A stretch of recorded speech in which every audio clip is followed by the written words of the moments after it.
Hello friends, இன்றைக்கி நாம் இந்த வீடியோவில் எதை பற்றி பார்க்க போகிறோம்னா, தமிழக அரசுலேருந்து வந்திருக்கக்கூடிய லேட்டஸ்ட்டான ஒரு சூப்பரான பதவிக்கான அறிவிப்பை பற்றி தான் நம்ம இந்த வீடியோவில் பார்க்க போகிறோம். பதவியின் பெயர் பார்த்திங்கன்னா அலுவலக உதவியாளர், ஆஃபீஸ் அசிஸ்டன்ட். ஸோ இந்த பதவிக்கான கல்வி தகுதி, வயது வரம்பு, சம்பளம், காலிடங்கள் எண்ணிக்கை, யார் யார் விண்ணப்பிக்கலாம், எப்படி விண்ணப்பிப்பது, செலெக்ஷன் எப்படி பண்ணுறாங்க, விண்ணப்பிக்க வேண்டிய கடைசி தேதி என்னைக்கு போன்ற அனைத்து டீட்டெயில்ஸும் நம்ம இந்த வீடியோவில் பார்க்க போகிறோம். ஸோ இந்த வீடியோவை தொடர்ந்து பாருங்கள். பார்த்த பிறகு மறக்காமல் உங்களுக்கு தெரிந்த நண்பர்களுக்கும் இந்த வீடியோவை மறக்காமல் ஷேர் பண்ணுங்கள். அதோட இந்த வீடியோவுக்கும் ஒரு லைக் பண்ணிவிடுங்க. ஸோ வாங்க நம்ம வீடியோக்குள் போய்ட்டு இதற்கான முழு விவரங்கள் நம்ம பார்க்கலாம். ஸோ என்ன போஸ்டிங் கால்பார் பண்ணியிருக்காங்கன்னு பார்த்தீங்கன்னா, ஆஃபீஸ் அசிஸ்டன்ட், அலுவலக உதவியாளர். ஸோ இந்த போஸ்ட் பார்த்தீங்கன்னா ரெகுலர் போஸ்ட் இது. ஸோ இந்த போஸ்டிங் பார்த்தீங்கன்னா ரெகுலர் போஸ்ட்டு, ரைட்டுங்களா. எத்தனை வேகன்சின்னு பார்த்தீங்கன்னா 2 வேகன்சி கொடுத்துருக்குறாங்க. ஸோ இதற்கான கல்வி தகுதின்னு பார்த்தீங்கன்னா 8ஆம் வகுப்பு தேர்ச்சி பெற்றிருக்க வேண்டும். 8ஆம் வகுப்பை தேர்ச்சி பெற்றிருக்க வேண்டும். 8ஆம் வகுப்புக்கு மேலே நீங்கள் படிச்சிருக்கீங்க அப்படின்னா நீங்களும் தாராளமாக விண்ணப்பிக்கலாம், ரைட்டுங்களா. குறைந்தபட்ச கல்வி தகுதி 8ஆம் வகுப்பு பாஸ் ஆகியிருக்கணும். அனுபவம் தேவையில்லை. ஸோ இந்த பதவிக்கு எப்படி விண்ணப்பிப்பதுன்னு பார்த்தீங்கன்னா இதற்கான விண்ணப்ப படிவம் கொடுத்துருக்குறாங்க. ஸோ இந்த விண்ணப்ப படிவம் உங்களுக்கு வேணும்னா டிஸ்கிரிப்ஷனில் அதுக்கான லிங்க் கொடுக்குறேன், டவுன்லோட் செஞ்சு அப்ளை பண்ணிக்கோங்க. ஸோ இந்த விண்ணப்ப படிவத்தில் சமீபத்தில் எடுத்த பாஸ்போர்ட் அளவு புகைப்படத்தை இந்த பாக்ஸில் ஒட்டிடுங்க. ஃபோட்டோவுக்கு மேலே சைன் பண்ணிவிடுங்க. அதுக்கடுத்தா பார்த்தீங்கன்னா விண்ணப்பதாரர் பெயர், உங்களுடைய பெயரை எழுதுருங்க. தந்தை பெயர் எழுதுங்க. அதுக்கடுத்து நிரந்தர முகவரி, பிறந்த தேதி, வயது, கைபேசி எண், மதம், பாலினம், ஆண், பெண், 3ஆம் பாலினம் என்னன்றதை மேலே டிக் பண்ணிவிடுங்க. வகுப்பு மற்றும் உட்பிரிவை எழுதிடுங்க. கல்வி தகுதி, விண்ணப்பதாரர் திருப்பூர் மாவட்டத்தை சார்ந்தவரா அப்படின்னு கேட்டிருக்கிறாங்க. ஸோ நீங்கள் திருப்பூர் மாவட்டத்தை சேர்ந்தவராக இருந்தால் ஆம்ன்றதை மேலே டிக் பண்ணுங்கள். அதுக்கடுத்த பார்த்தீங்கன்னா வேலைவாய்ப்பு பதிவு விவரம், இருப்பின் வேலைவாய்ப்பு அலுவலகத்தில் பதிவு செய்திருப்பின் அதனுடைய விவரங்கள் எழுதணும். பதிவு எண், பதிவு நாள், புதுப்பிக்கப்பட வேண்டிய நாள், இதெல்லாம் எழுதணும்.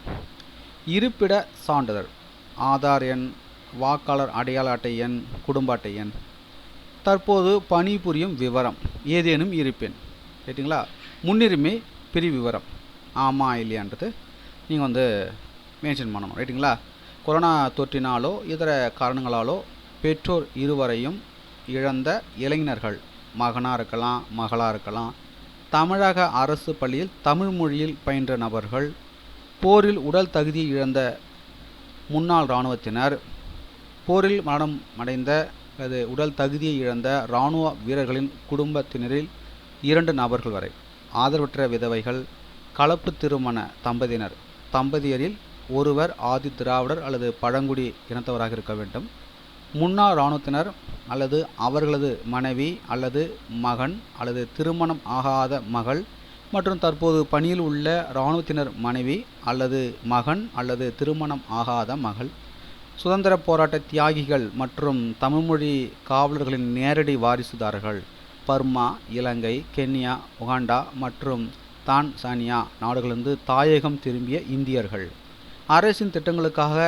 நில ஆக்கிரமிப்பு செய்யப்பட்ட குடும்ப உறுப்பினர்களில் எவரேனும் ஒருவர், மாற்றுத்திறனாளிகள், மாநில அரசு பணியிலிருந்து விடுவிக்கப்பட்டோர், மீட்கப்பட்ட கொத்தடிமைகள் அல்லது அவர்களது மகன் அல்லது திருமணமாகாத மகள், தமிழ்நாடு அரசின் கீழ் வரும் விழிப்பு பணி நிறுவனம் மற்றும் சீர்திருத்த பள்ளிகளில் உள்ள இல்லவாசிகள், முன்னாள் இல்லவாசிகள், இருமொழி திட்டம் செயலகத்தினால் பணியிழந்த இந்தி மற்றும் இதர மொழி ஆசிரியர்கள், பிராந்திய படையில் 6 மாதத்திற்கு மேல் பணிபுரிந்து பின்னர் பணியிலிருந்து விடுவிக்கப்பட்டதை தொடர்ந்து பிராந்திய பணியில் பகுதி நேர பணியாளராக பணிபுரிவோர், அவசர காலத்தில் பிராந்திய படை மற்றும் துணை விமானப்படையில் சேர்க்கப்பட்டு தொடர்ச்சியாக 6 மாதத்திற்கு மேல் பணிபுரிந்து பின்னர் பணியிலிருந்து விடுவிக்கப்பட்டவர்கள், பணியிலிருந்து விடுவிக்கப்பட்ட மக்கள் தொகை கணக்கெடுப்பு நிறுவன பணியாளர்கள், 31/12/1984 வரையில் குறைந்தது 1 வருட காலம் பணிபுரிந்த இளைஞர் சேவைப்படை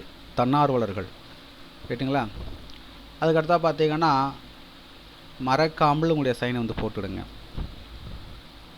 இல்லை, முக்கியமான விஷயம் பார்த்தீங்கன்னா விண்ணப்பதாரர் பார்த்தீங்கன்னா திருப்பூர் மாவட்டத்தில் வசிப்பவராக இருக்கணும். ரைட்டுங்களா? திருப்பூர் மாவட்டத்தை சேர்ந்தவராக இருக்கணும். ஸோ அதுக்கு அடுத்தாக பார்த்தீங்கன்னா விண்ணப்ப படிவம் சரியான தகவல்களுடன் முழுமையாக பூர்த்தி செய்யப்பட வேண்டும் அப்படின்னு சொல்லியிருக்காங்க. குறைபாடு உடைய முழுமையாக பூர்த்தி செய்யப்படாத மற்றும் தவறான தகவல்களை அளித்துள்ள விண்ணப்பங்கள் நிராகரிக்கப்படும் அப்படின்னு சொல்லியிருக்காங்க.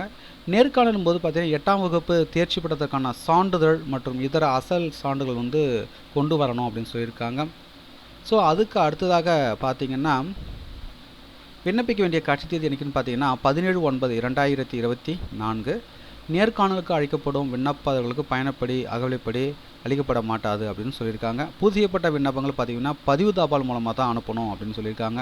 நேரிலோ அல்லது அலுவலகத்திற்குள்ளோ பார்த்தீங்கன்னா நீங்கள் சமர்ப்பிக்கப்படும் விண்ணப்பங்கள் ஏற்றுக்கொள்ளப்பட மாட்டாது அப்படின்னு சொல்லியிருக்காங்க. ஸோ ரிஜிஸ்டர் போஸ்ட் மூலமாக தான் பார்த்தீங்கன்னா நீங்கள் இந்த பதவிக்கு விண்ணப்பிக்க வேண்டும். ஸோ இதற்கான அறிவு பார்த்தீங்கன்னா திருப்பூர் மாவட்டத்தில் அறிவிச்சிருக்கிறாங்க. ஸோ திருப்பூர் மாவட்டத்தின் அஃபிஷியல் வெப்சைட் இதுதான். ஸோ இந்த வெப்சைட்டினுடைய லிங்க்கு டிஸ்கிரிப்ஷனில் வந்து கொடுக்குறேன். ரைட்டுங்களா? ஸோ அந்த லிங்க்கை நீங்கள் கிளிக் பண்ணிங்கன்னா நீங்கள் பார்த்து கொண்டிருக்க திருப்பூர் மாவட்டத்துடைய அஃபிஷியல் வெப்சைட்டுக்கு வருவீங்க. ஸோ இந்த வெப்சைட்டில் தான் பார்த்தீங்கன்னா இதற்கான ரெக்ரூட்மெண்ட் நோட்டிஃபிகேஷன் பார்த்தீங்கன்னா வெளியிட்டிருக்காங்க. ஸ்டார்டிங் டேட்டு பார்த்தீங்கன்னா 2/9/2024. எண்டு டேட்டு பார்த்தீங்கன்னா 17/9/2024. ஸ்டார்ட் டேட் பார்த்தீங்கன்னா 2/9/2024. எண்டு டேட்டு பார்த்தீங்கன்னா 17/9/2024. ஸோ அதற்கான அஃபிஷியல் நோட்டிஃபிகேஷன் நம்ம பார்க்கலாம். நீங்கள் பார்த்து கொண்டிருப்பதற்கான அஃபிஷியல் நோட்டிஃபிகேஷன்.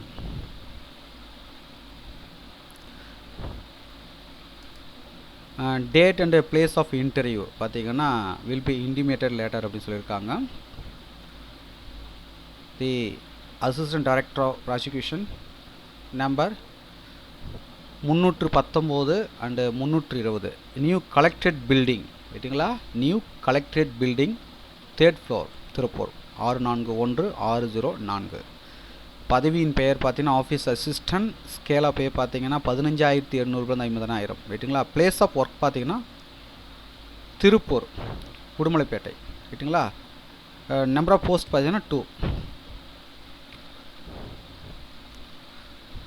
ஸோ இது பார்த்தீங்கன்னா ரெகுலர் போஸ்ட். ரைட்டுங்களா? டெம்பரரியோ பார்ட் டைமோ அப்ரெண்டிஸோ வந்து கிடையாது. ரெகுலர் போஸ்ட் இது. ரைட்டுங்களா? 2 போஸ்ட்டு. ஸோ அதுக்கு பார்த்தீங்கன்னா 8ஆம் வகுப்பு வந்து தேர்ச்சி பெற்றுக்கணும். ஏஜ் லிமிட்டை பொறுத்த வரைக்கும் பார்த்தீங்கன்னா ஓசிக்கு பார்த்தீங்கன்னா 18 முதல் 32 வயது. பிசி எம்பிசிக்கு பார்த்தீங்கன்னா 18 முதல் 34 வயது. எஸ்சிஏ எஸ்சி எஸ்டிக்கு பார்த்தீங்கன்னா 18 முதல் 37 வயது.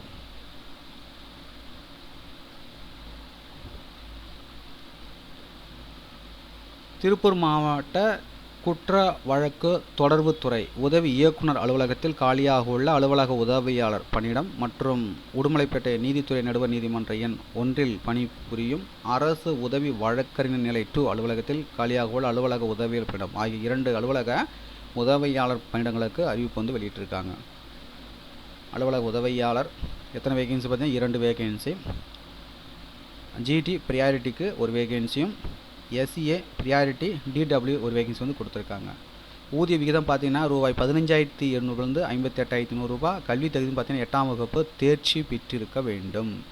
அலுவலக முகவரி பார்த்தீங்கன்னா உதவி இயக்குனர் குற்ற வழக்கு தொடர்புத்துறை அறை எண் 319 மற்றும் 320 3வது தளம் மாவட்ட ஆட்சியர் அலுவலகம் திருப்பூர் 641604.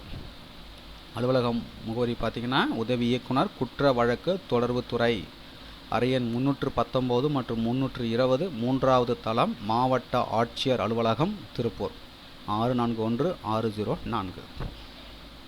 பதிவஞ்சல் மூலமாக விண்ணப்பிக்க வேண்டிய கடைசி தேதி என்னைக்குன்னு பார்த்தீங்கன்னா 17/9/2024.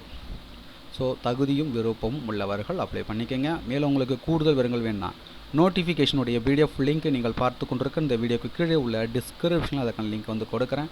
டவுன்லோட் செய்து ரீட் பண்ணி பார்த்துக்குங்க. இன்னும் மற்றொரு வேலைவாய்ப்பு வீடியோ சந்திப்போம். அனைவருக்கும் நன்றி. ஸோ இந்த வீடியோ மஸ்ட்டாக நிறைய ஃப்ரெண்ட்ஸுக்கு வந்து ஷேர் பண்ணி விடுங்க. இது போன்ற வேலைவாய்ப்பு அறிவிப்பு உங்களுடைய மாவட்டத்தில் வந்திருக்கா தெரிஞ்சுக்கணுன்னா உங்களுடைய மாவட்டத்தை மறக்காமல் கமெண்ட்ஸ் பண்ணுங்கள். உங்களுடைய மாவட்டத்திற்கு வரும்போது கண்டிப்பாக நான் அப்டேட் பண்ணுறேன். நன்றி.